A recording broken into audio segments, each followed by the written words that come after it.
Pirmas mitas tai yra toksai, kad nusėdus automobilio akumuliatoriui jį galima pilnai pakrauti pavažinėjus mieste.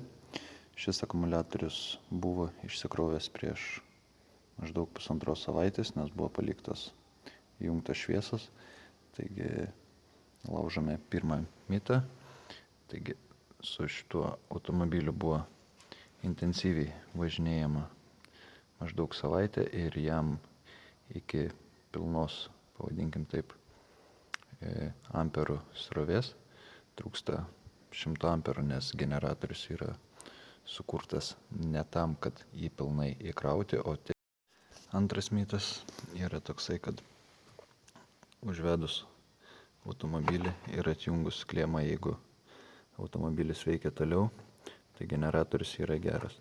Šito daryti nereikėtų, nes didelis elektros šuolis gali pakenkti jūsų automobilio elektriniai sistemai ir supleškinti nepataisomai tiek variklio valdymo bloką, tiek ABS bloką ir panašius elektrinius prietaisus.